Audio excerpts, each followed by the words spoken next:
were kind of wondering how they were going to cover that tsunami and how they're going to show actual video to us, and I'm glad to hear that it's chopper. We should expect more hearings on Capitol Hill over the dangers of Muslim radicals in the United States. Hearings got underway in Washington investigating the radicalization of the American Muslim community. An emotional hearing took place yesterday in Washington. Representative Peter King opened the hearing saying the overwhelming majority of Muslims were outstanding Americans and urging moderate leadership to emerge within the Muslim community. Congressman King says there was progress made following yesterday's 4-hour session. Convinced than ever that it was the appropriate hearing to hold. I think we broke down a wall of political correctness on an issue which has to be addressed. Congressman King says he plans to call for several more hearings in the future. All right, here with more on the hearings is Lionel of PIX-11's News at 10. Welcome. And, of course, Taegan Goddard with CQ Roll Call's Political Wire. And I want to know right away, Taegan, I'm going to give you the question, your reaction to the hearings yesterday.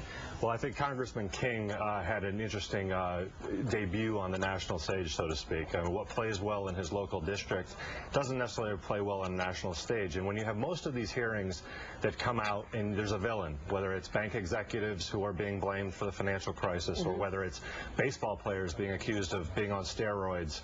In this situation, there was no villain. It was kind of the enemy among us, except for the fact that backfired, and congressmen were pointing fingers at each other and calling into legitimacy the hearings themselves. Was it an important conversation to have, regardless of was there a villain, are we vilifying the Muslim religion or Muslim Americans as a whole? But the tone, I want to know, what did you think about the tone? Well, the tone is up to the beholder. A lot of people, I would venture to say, in this country applaud the investigation of looking at this thing called the radicalization of Islam. And even though we might say, well, that's a bit perhaps maybe overreaching, there's a lot of people in this country who invite that. So the question I have is, are we ever to broach that subject at all? Do we ever talk about it? And if so, how do you do it?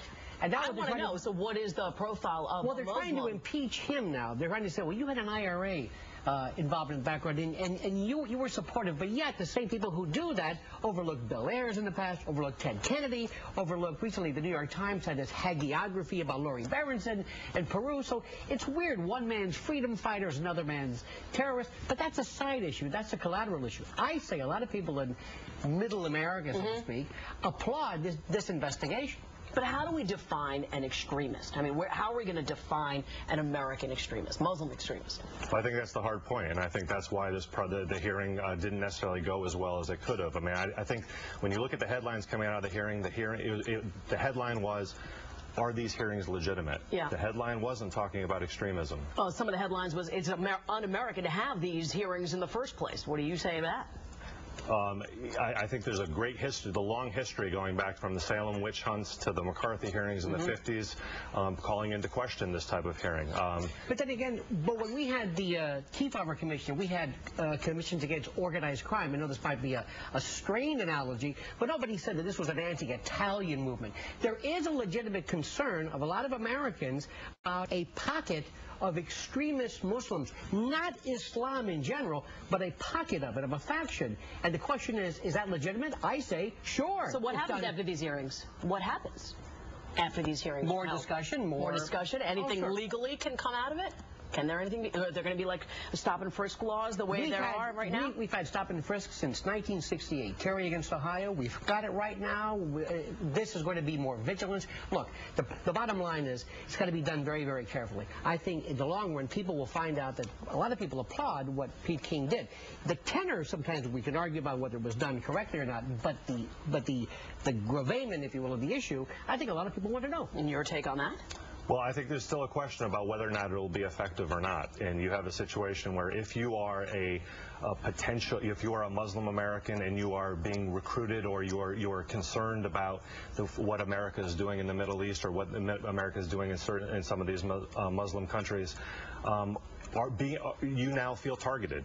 Are you feeling targeted by Congressman King's hearings, and does that push you over the edge? Does this have the reverse effect, I guess? Well, kind of some Muslim Americans say they feel un-American because of their religion, and that Peter King has put a target on their head and their children's heads, and a society that basically lived in peace in this country is now under siege. But some of the Muslims who testified themselves say they understand the issue and understand the predicament that we are in. So you're going to have a balance.